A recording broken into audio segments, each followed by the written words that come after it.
ಬಾರಮ್ಮ ಬಾರಮ್ಮ ಲಕ್ಷ್ಮೀ ಬಾರಮ್ಮ.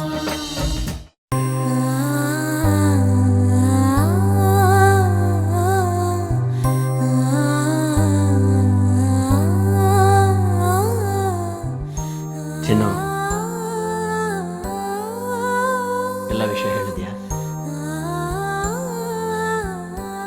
ನಿನ್ನೆ ಕೇಳ್ತಾ ಇರೋದು, ಅಮ್ಮ ಎಂತ ಹಾವು ಅಂತ ಗೊಂಬೆಗೆ ಹೇಳಿದ್ಯಾ?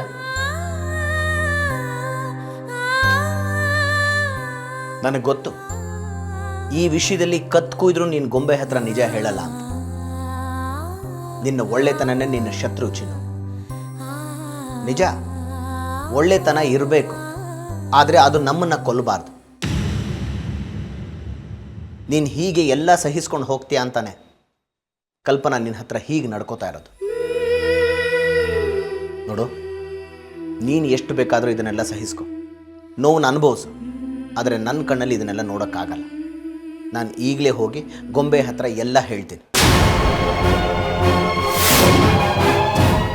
ಅವಳ ಅಮ್ಮನ ಅಸಲಿ ಮುಖ ಏನು ಅಂತ ಈಗಲೇ ಗೊತ್ತಾಗಲಿ. ಅಪ್ಪಾಜಿ, ಇಚ್ಛೆ ಇಲ್ಲದೆ ಒಂದು ಹುಳ್ಕಡ್ಡಿನೂ ಅಲ್ಲಾಡೋಕ್ಕಿಲ್ವಂತೆ. ಇದೂ ಅದ್ಯಾವ್ರ ಇಚ್ಛೆನೇ ಇರಬೇಕು.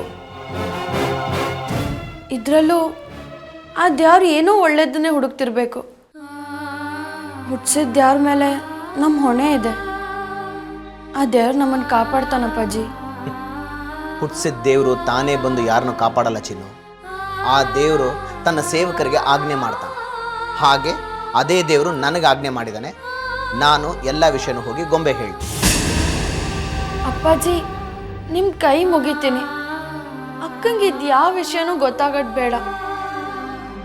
ನಾನು ಈ ಮನೆಗೆ ಬಂದಿರೋದು ಅಕ್ಕನ ಅವನ್ನ ದೂರ ಮಾಡೋದಕ್ಕಲ್ಲ ಅಪ್ಪಾಜಿ.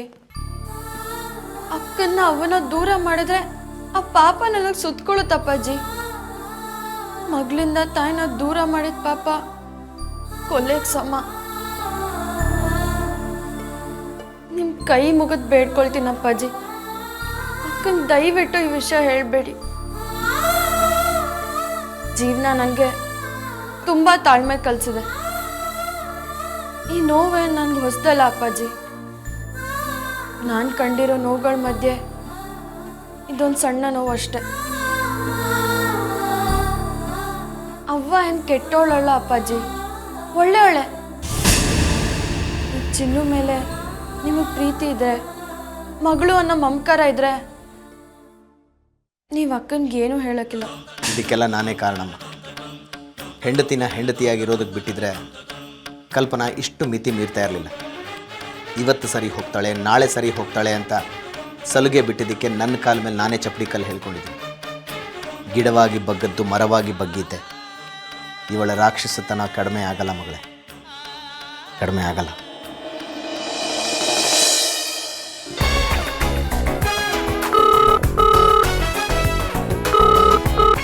ಹಲೋ,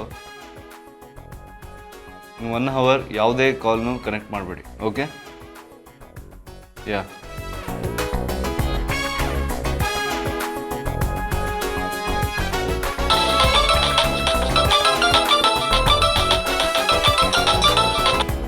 ಹೇಳಿ ಶ್ರುತಿ. ಏನಪ್ಪ ರಾಜ್ಕುಮಾರ, ಫುಲ್ಲು ಬ್ಯುಸಿನಾ? ಅಲ್ಲ ಕಣೋ, ಹೋದ್ಮೇಲೆ ಒಂದು ಕಾಲು ಮಾಡಿಲ್ವಲ್ಲ. ಹಿಂಗೆ ಆದ್ರೆ ಹೆಂಗೆ? ನೆನೆ ಒಂದಿನ ನಾನು ಆಫೀಸ್ಗೆ ಬರ್ದಿರೋದಕ್ಕೆ ಎಷ್ಟು ಕೆಲಸ ಬ್ಯಾಲೆನ್ಸ್ ಉಳ್ಕೊಂಡಿದೆ ಗೊತ್ತಾ? ಓ ಪಾಪ, ಹೋಗ್ಲಿ. ಮಧ್ಯಾಹ್ನವರೆಗೂ ಎಲ್ಲ ಕೆಲಸ ಮುಗಿಸ್ಕೊಂಬಿಡು. ಮಧ್ಯಾಹ್ನ ನಾನು ನೀನು ಊಟಕ್ಕೆ ಹೋಗೋಣ. ನಾನು ಆಲ್ರೆಡಿ ಟೇಬಲ್ ಬುಕ್ ಮಾಡಿದ್ದೀನಿ. ಶ್ರುತಿ, ನೋ ಎಕ್ಸ್ಕ್ಯೂಸ್, ಅದೆಲ್ಲ ನನಗೆ ಗೊತ್ತಿಲ್ಲ. ಶಾಪ್ 1:30 ನಮ್ಮ ರೆಗ್ಯುಲರ್ ರೆಸ್ಟೋರೆಂಟ್. ಬೇಗ ಬಂದ್ಬಿಡು, ಓಕೆನಾ? You first listen to me, okay? ನನಗಿವತ್ತು ಎಲ್ಲಿಗೂ ಬರೋಕ್ಕಾಗಲ್ಲ. ಸುಮ್ಮನೆ ಚಿಕ್ಕ ಮಗು ಥರ ಹಠ ಮಾಡ್ಬೇಡ ನೀನು. ನಾನೇನು ಕಾಲೇಜ್ ಹುಡುಗ ಅಲ್ಲ, ಓಕೆ? ನೀನು ಕರೆದಾಗೆಲ್ಲ ಬಂದು ಬೈಕಲ್ಲಿ ಕೂರ್ಸ್ಕೊಂಡು ಊರು ಸುತ್ಸೋದಕ್ಕೆ. ನನಗೆ ತುಂಬ ಕೆಲಸ ಇದೆ. Hope you understand. ನನಗಿಂತ ನಿನ್ನ ಕೆಲಸನೇ ಹೆಚ್ಚ ನಿನಗೆ? ಹಾಗಂತ ನೀ ಕರೆದಾಗೆಲ್ಲ ಬರೋಕ್ಕಾಗಲ್ಲ ನನಗೆ, ಓಕೆ? ಇವತ್ತಂತೂ ಅಸಾಧ್ಯ. ಅದು ಹೇಗೆ ಬರವೋ ನಾನು ನೋಡ್ತೀನಿ. ನೀನು ಬರ್ತೀಯಾ, ಬರಲೇಬೇಕು, ನಾನು ಕಾಯ್ತಾ ಇರ್ತೀನಿ. ಶ್ರುತಿ, ಒಂದ್ಸಲ ಹೇಳಿದ್ರೆ ಅರ್ಥ ಆಗಲ್ವಾ ನಿನಗೆ? ನಾನು ಅದನ್ನೇ ಹೇಳ್ತಿದ್ದೀನಿ. ಒಂದ್ಸಲ ಕರೆದ್ರೆ ಬಾಯಿ ಮುಚ್ಕೊಂಡು ಬರೋದಕ್ಕಾಗಲ್ವಾ? ಆಗಲ್ಲ, ನಾನು ಬರಲ್ಲ ಅಷ್ಟೇ. ನನಗೆ ಗೊತ್ತು ಚಂದು, ನಿನಗೆ ನನ್ನ ಮೇಲೆ ಒಂಚೂರು ಪ್ರೀತಿ ಇಲ್ಲ. ನನಗೆ ನನಗಿಂತ ಕೆಲಸನೇ ಮುಖ್ಯ. ಎಷ್ಟೇ ಆದರೂ ನಾನು second preference. I hate you. I too hate you. ಬರೀ ನೀನ್ ತಾಳಕ್ಕೆ ತಕ್ಕಂತೆ ಕುಣಿಯಕ್ಕಾಗಲ್ಲ ನನಗೆ. ಹೌದು, ನಾನು ನಿನ್ನನ್ನು ಪ್ರೀತಿಸ್ತಾ ಇಲ್ಲ. ಸಮಾಧಾನನ? ನಿನ್ನ ಅರ್ಥ ಇಲ್ದೇ ಇರೋ ಮಾತಿಗೆ ಉತ್ತರ ಕೊಡಕ್ಕೆ ನನಗೆ ಟೈಮು ಇಲ್ಲ. ಬಾಯ್. ಇವನಿಗೆ ನನಗಿಂತ ಕೆಲಸನೇ ಮುಖ್ಯ ಆಗೋಗಿದೆ. ಅಲ್ಲ, ನನಗೋಸ್ಕರ ಒಂದು ಸ್ವಲ್ಪ ಟೈಮ್ ಕೂಡ ಕೊಡೋದಿಲ್ವಲ್ಲ. ಇವ್ರಿಗೆಲ್ಲ ಲವ್ ಯಾಕೆ ಬೇಕು? ಬರೀ ಬಾಯ್ ಮಾತಿಗೆ ಐ ಲವ್ ಯು ಅಂತಾನೆ. ಛೇ, ಪ್ರೀತಿ ಅಂದ್ರೆ ಪ್ರೀತಿಸೋ ಭಾವನೆಗೆ, ಆಸೆಗಳಿಗೆ ಬೆಲೆ ಕೊಟ್ಟಾಗ್ಲೇ ಅದು ಪ್ರೀತಿ ಅಂತ ಅನ್ಸ್ಕೊಳ್ಳೋದು. ಅಲ್ಲ, ಇವನ್ ಏನ್ ಅನ್ಕೊಂಡ್ಬಿಟ್ಟಿದಾನೆ? ಇವನ್ ಬಿಟ್ಟು ನಾನು ಬದುಕೋಕ್ಕಾಗಲ್ಲ ಅನ್ಕೊಂಡ್ಬಿಟ್ಟಿದಾನ? ಬರ್ಲಿ ಸಾರಿ ಅಂತ ಕೇಳ್ತಾನಲ್ಲ, ಅವಾಗ ತೋರಿಸಿ ನಾನು ಏನು ಅಂತ. ಲವ್ ಅಂತ ಲವ್ ಮಾಡಕ್ ಬರ್ದೇ ಇದ್ರು ಊರೆಲ್ಲ ಮಾತಾಡ್ತಾನೆ. ಯಾರ್ಗಕ್ಕ ಬೈತಾ ಇದ್ಯಾ? ಇನ್ಯಾರ್ಗೆ? ನನ್ನ ರಾಜ್ಕುಮಾರಂಗೆ.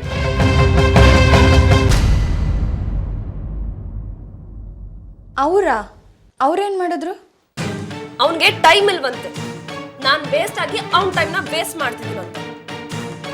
ನಾನು ಎಷ್ಟು ಸ್ವೀಟ್ ಆಗಿ ಚಂದು ನಾನು ನೀನು ಊಟಕ್ಕೆ ಹೋಗೋಣ, ಟೇಬಲ್ ಬುಕ್ ಮಾಡಿದೀನಿ ಅಂತ ಹೇಳ್ದೆ ಗೊತ್ತಾ?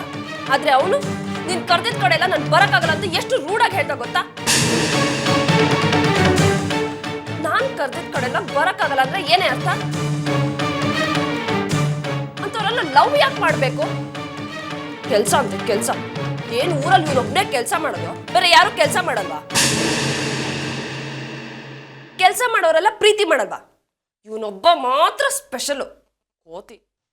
ಅಕ್ಕ, ಇದ್ರಾಗ ನೀನ್ ರಾಜ್ಕುಮಾರ್ದೇನಾದ್ರೂ ತಪ್ಪಿದೆ ಅಂತ ನನಗನ್ನಿಸ್ತಿಲ್ಲ. ಏನು ತಪ್ಪಿಲ್ವಾ?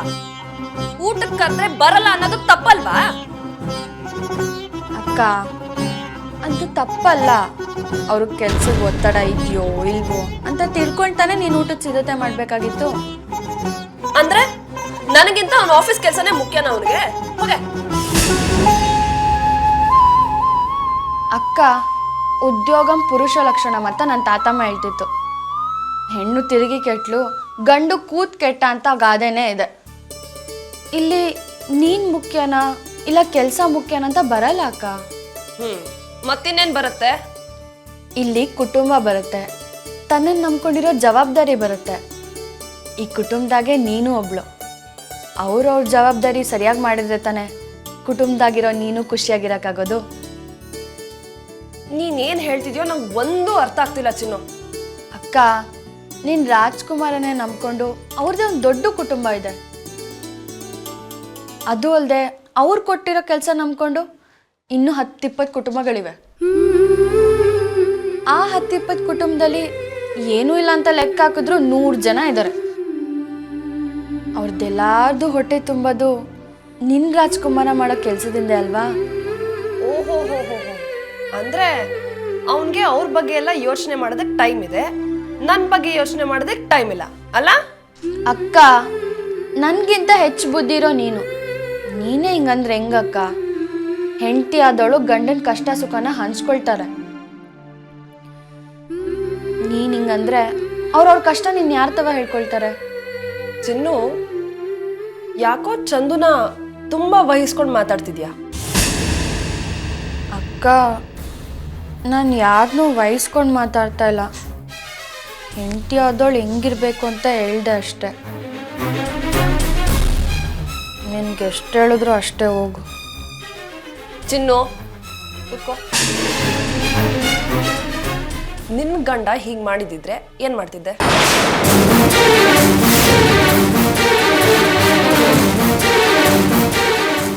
ಅಯ್ಯೋ, ಚಂದುನೇ ನಿನ್ ಗಂಡ ಅಂತ ಅನ್ಕೋ. ಚಂದು ಹೆಂಡತಿಯಾಗಿ ನೀನೇನ್ ಮಾಡ್ತಿದ್ದೆ?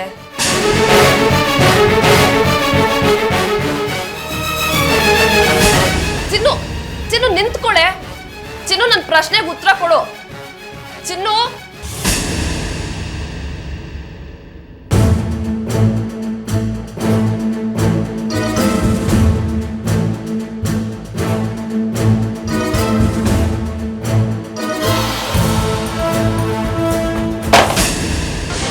ಏನ್ರಿ ಇದೆಲ್ಲ? ಹಾಂ, ಯಾರು ನಿಮಗೆ ಲೆಕ್ಕ ಹೇಳ್ಕೊಟ್ಟಿದ್ದು? ಆಡಿಟ್ ಮಾಡೋ ರೀತಿನ ಇದು. ಒಂದಾದರೂ ಸರಿ ಇದೆಯಾ ಇದರಲ್ಲಿ? ನಿಮ್ಮೆಲ್ಲ ಸರ್ಟಿಫಿಕೇಟ್ಸ್ ನೋಡಿದ್ರೆ ಮಾಸ್ಟರ್ ಇನ್ ಫೈನಾನ್ಸ್ ಅಂತಿದೆ. ಆಫ್ಟರ್ ಆಲ್ ಒಬ್ಬ ಹೈಸ್ಕೂಲ್ ಹುಡುಗ ಮಾಡೋಷ್ಟು ಸಿಂಪಲ್ ಆಗಿರೋ ಲೆಕ್ಕಗಳು ಮಾಡಿಲ್ವಲ್ರಿ ನೀವು? ಬೇಸಿಕ್ ಮ್ಯಾಥ್ಸ್ ಗೊತ್ತಿಲ್ಲ ಅಂದಮೇಲೆ ಏನ್ರಿ ಆಫೀಸಲ್ಲಿ ಮ್ಯಾಥ್ಸ್ ಸರಿ ಮಾಡ್ತೀರಾ ನೀವು? ಹಾಂ, ಸಾರಿ ಸರ್, ಎಲ್ಲ ಕರೆಕ್ಟ್ ಮಾಡ್ಕೊಡ್ತೀನಿ. ಏನ್ರಿ ಕರೆಕ್ಟ್ ಮಾಡೋದು? ಹಾಂ, ಒಂದೋ ಎರಡೋ ಮಿಸ್ಟೇಕ್ ಇದ್ರೆ ಸರಿ ಮಾಡ್ಬೋದು, ಆದರೆ ಇಷ್ಟೊಂದು ಮಿಸ್ಟೇಕು ಹೇಗೆ ಸರಿ ಮಾಡೋಕ್ಕಾಗತ್ತೆ? ಇಷ್ಟು ಚಿಕ್ಕ ವಿಷಯಕ್ಕೆ ನೀವು ಇಷ್ಟೊಂದು ಸ್ಟ್ರಗಲ್ ಮಾಡಾಗಿದ್ರೆ I have to rethink to retain you. Manoj, ನಂಗೊಂದು ಸತ್ಯ ಹೇಳ್ತೀರಾ? ನೀವು ನಿಜವಾಗ್ಲೂ ಮಾಸ್ಟರ್ ಡಿಗ್ರಿ ಹೋಲ್ಡರಾ? ಸರ್ ಅದು ಶಟ್ ಅಪ್ ಮನೋಜ್. ಮಾಡಿರೋ ತಪ್ಪನ್ನ ಸರಿ ಮಾಡ್ಕೊಳ್ಳಿ. ಪ್ರತಿ ಸಾರಿನೂ ಎಕ್ಸ್ಕ್ಯೂಸ್ ಕೇಳಬೇಡಿ. ಹೊಡಿ ಇಲ್ಲಿಂದ, ಹೋಗ್ರಿ.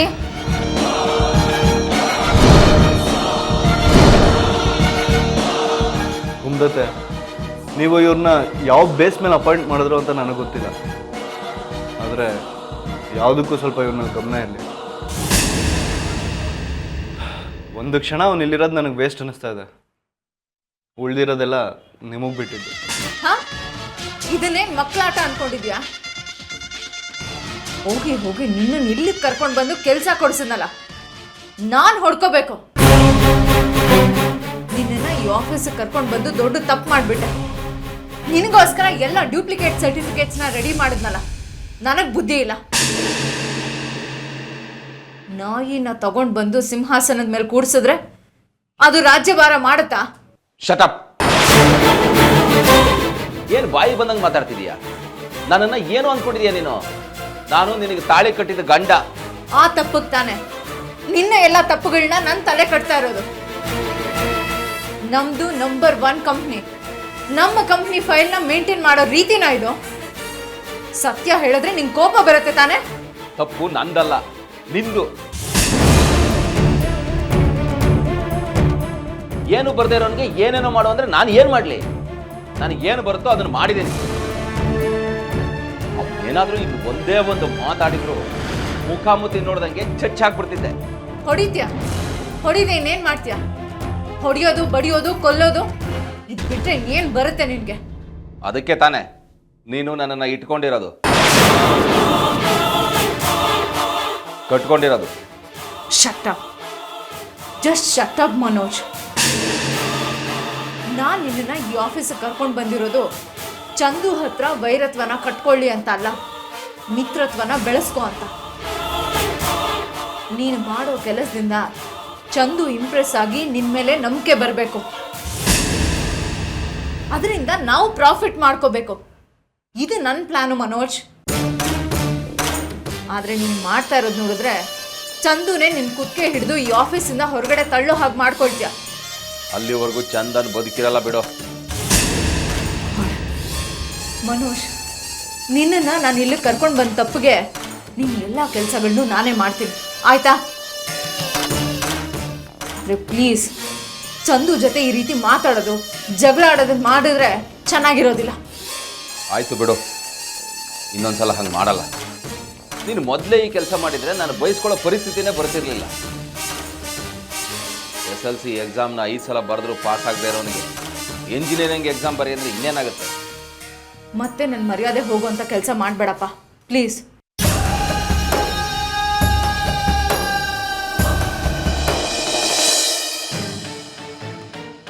ಚಿನ್ನು, ನನ್ನ ಪ್ರಶ್ನೆಗೆ ಉತ್ತರ ಸಿಗ್ಲಿಲ್ಲ.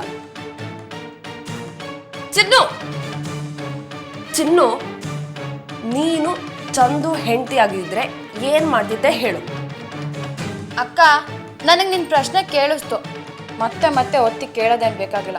ಅರ್ಥ ಆಗಿದ್ರೆ ನನ್ಗೆ ಉತ್ತರ ಬೇಕು. ಅಕ್ಕ, ನಂಗೆ ಅಡುಗೆ ಮನೆಯಾಗ ತುಂಬ ಕೆಲಸ ಇದೆ. ಉತ್ತರ ಹೇಳೋದಕ್ಕೂ ಟೈಮ್ ಇಲ್ವಾ? ಇಲ್ಲ, ಟೈಮ್ ಇಲ್ಲ. ಕರೆಕ್ಟ್, ನಿಮ್ಮ ಹತ್ರ ಟೈಮ್ ಇಲ್ಲ. ಅದು ನನಗೆ ಅಂದರೆ ಇದ್ದಿದ್ದು ಟೈಮ್ ಇಲ್ಲ. ನಿನ್ನ ಹತ್ರನೂ ಇಲ್ಲ, ಅವನ ಹತ್ರನೂ ಇಲ್ಲ. ನಾನೇ ನನ್ನ ಗಂಡ, ನನ್ನ ಚಿನ್ನು ಅಂತ ಪ್ರೀತಿಸೋದು. ನಿಮ್ದೆಲ್ಲ ತೋರಿಕೆ ಪ್ರೀತಿ. ಹೋಗಿ, ನನಗೆ ಯಾರೂ ಬೇಡ, ನನಗೆ ಯಾರೂ ಇಲ್ಲ. ನಿನಗೆ ಬುದ್ಧಿ ಹೇಳೋದಕ್ಕೆ ತಿದ್ದೋದಕ್ಕೆ ನಿನ್ನ ತಾತಮ್ಮ ಇದ್ಲು. ನನಗೆ ಯಾರಿದ್ದಾರೆ? ಯಾರೂ ಇಲ್ಲ. ನನಗೆ ಯಾರೂ ಬೇಕಾಗಿಲ್ಲ, ನನಗೆ ಯಾರೂ ಬೇಡ. ಅಯ್ಯೋ ಅಕ್ಕ, ನೀನು ಸಾಕು ಮಾಡು, ನಾನು ಹೇಳ್ತೀನಿ. ಬೇಡಮ್ಮ, ನೀ ನನಗೆ ಬುದ್ಧಿ ಹೇಳೋದು ಬೇಕಾಗಿಲ್ಲ. ಅದು ಅಲ್ಲದೆ ನಿಮಗೆ ಟೈಮೇ ಇಲ್ವಲ್ಲ. ಬೇಡ ಬಿಡಿ. ಅಯ್ಯೋ ಹೇಳ್ತೀನಿ, ಸುಮ್ಮನೆ ಕೇಳು, ಬಡಬೇಡ ಅನ್ಬೇಡ, ತಾಳ್ಮೆ ಇರಲಿ. ಕಾರ್ಯೇಶು ದಾಸಿ, ಕರುಣೇಶು ಮಂತ್ರಿ, ಭೋಜೇಶು ಮಾತಾ, ಶಯನೇಶು ರಂಭ, ರೂಪೇಶು ಲಕ್ಷ್ಮಿ, ಕ್ಷಮಯಾ ಧರಿತ್ರಿ, ಶತಧರ್ಮಯುಕ್ತ, ಕುಲಧರ್ಮ ಪತ್ನಿ. ಈ 6 ಗುಣಗಳು ಹೆಂಡತಿ ಆದವಳಿಗೆ ಇರಬೇಕು. ಅಯ್ಯೋ ಚಿನ್ನು, ನಂಗೆ ತಲೆ ಬುಡ ಒಂದು ಅರ್ಥ ಆಗಲಿಲ್ಲ. ಹೋಗೆ. ಸರಿ, ನಾನು ಹೇಳ್ತೀನಿ ಕೇಳು. ಕಾರ್ಯೇಶು ದಾಸಿ ಅಂದರೆ ಕೆಲಸ ಮಾಡೋದ್ರಲ್ಲಿ, ಗಂಡನ ಸೇವೆ ಮಾಡೋದ್ರಲ್ಲಿ ಹೆಂಡತಿ ದಾಸಿ ಥರ ಇರಬೇಕು. ಕರುಣೇಶು ಮಂತ್ರಿ ಅಂದರೆ ಗಂಡಂಗೆ ಯಾವ್ದಾರ ಗೊಂದಲ ಇದ್ದಾಗ, ಯಾವ್ದಾರ ನಿರ್ಧಾರ ತಗೋಬೇಕಂದ್ರೆ, ಇಲ್ಲಾಂದರೆ ಯಾವ್ದಾರ ಸಮಸ್ಯೆ ಇದ್ದಾಗ ಹೆಂಡತಿ ಆದವಳು ಮಂತ್ರಿ ಥರ ಸಲಹೆ ಕೊಡಬೇಕು, ಗಂಡನ ಸಮಸ್ಯೆ ಎಲ್ಲ ನಿವಾರಿಸ್ಬೇಕು.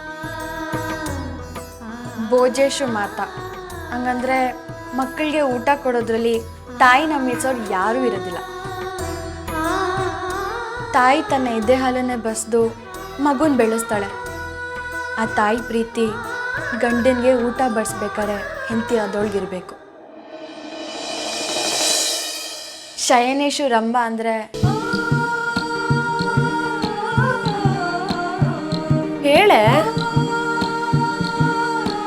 ಚಿನ್ನು, ಹೇಳು. ಅದು ಹಂಗಂದ್ರೆ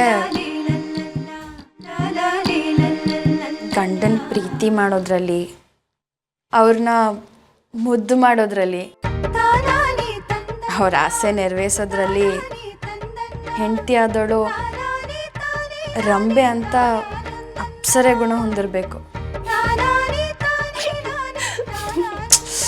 ಸರಿ, ಈಗ ಸುಮ್ಮನೆ ಇರು, ಮುಂದೆ ಕೇಳು.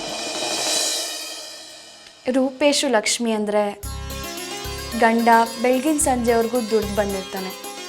ಆಗ ಚುಚ್ಚು ಮಾತಾಡದೆ ಪ್ರೀತಿಯಿಂದ ಮಾತಾಡಿಸ್ಬೇಕು. ಸಂಜೆ ಆಗ್ತಿದ್ದಂಗೆ ಹೆಂಡತಿ ಆದವಳು ಮುಖ ತೊಳ್ಕೊಂಡು, ಅರಿಶಿನ ಕುಂಕುಮ ಹಚ್ಕೊಂಡು, ತಲೆ ತುಂಬ ಹೂ ಮುಡ್ಕೊಂಡು, ಮುಖದಲ್ಲಿ ಲಕ್ಷ್ಮಿ ಕಳೆ ಅಂತಿರಬೇಕು. ಆಗ ಗಂಡಂದ ಕೆಲಸದ ಎಲ್ಲ ಸಿಟ್ಟು ಆಯಾಸ ಎಲ್ಲ ಹೊರಟೋಗುತ್ತೆ. Wow, super interesting. ನೆಕ್ಸ್ಟ್. ಮುಂದೆ ಕ್ಷಮಯಾ ಧರಿತ್ರಿ. ಇದು ನಿನಗೆ ತುಂಬ ಮುಖ್ಯವಾಗಿರಬೇಕು. ಹೆಂಡತಿ ಆದವಳಿಗೆ ಸಹನೆ, ತಾಳ್ಮೆ ಇದೆಲ್ಲ ಇರಬೇಕು. ಒಂದು ವೇಳೆ ಗಂಡನೇ ತಪ್ಪು ಮಾಡಿದ್ರು ಹೆಂಡತಿ ಆದವಳಿಗೆ ಅವ್ರನ್ನ ಕ್ಷಮಿಸೋ ಗುಣ ಇರಬೇಕು. ಭೂಮಿ ತಾಯಿಗಿರೋಷ್ಟು ಸಹನೆ, ತಾಳ್ಮೆ ಹೆಂಡತಿ ಆದವಳಿಗಿರಬೇಕು ಅಂತ ಅರ್ಥ. 6 ಗುಣಗಳು ಹೆಂಡತಿಯ ಧರ್ಮ ಅಂತಾರೆ. ಆದರ್ಶ ಪತ್ನಿ ಆಗೋದಕ್ಕೆ ಈ 6 ಗುಣಗಳು ಇರಬೇಕು. ಅಯ್ಯಪ್ಪ, ಇಷ್ಟೆಲ್ಲ ಮಾಡಬೇಕಾ? ಒಬ್ಳಿಗೆ ಇಷ್ಟೆಲ್ಲ ನಿಭಾಯಿಸೋದು ಕಷ್ಟ ಆಗಲ್ವ ಚಿನ್ನು? ಐ ಮೀನ್ ಟು ಸೇ, ನೀನು ಅದೇನೋ ಮಂತ್ರಿ ಅಂತ ಹೇಳಿದ್ಯಲ್ಲ, ಅದಕ್ಕೆ ಯಾರನ್ನ ಒಬ್ರು ಅಡ್ವೈಸರ್ ಇಟ್ಕೊಂಬಿಡೋಣ. ಆಮೇಲೆ ದಾಸಿ ಅಂದ್ಯಲ್ಲ, ಅದಕ್ಕೆ ಮನೆ ಕೆಲಸದವ್ಳು ಇಟ್ಕೊಂಬಿಡೋಣ. ಆಮೇಲೆ ತಾಯಿ ಥರ ಅಡುಗೆ ಮಾಡೋದಕ್ಕೆ ನೀನಿದೆಯಲ್ಲ ಚಿನ್ನು, ಇನ್ನೇನು ಟೆನ್ಷನ್ನು? ಓಹೋ, ಹಂಗಾರೆ ನೀನು ರಾಜ್ಕುಮಾರ 3-4 ಮದುವೆ ಆಗಬೇಕು. ಕೊಂದು ಹಾಕ್ಬಿಡ್ತೀನಿ.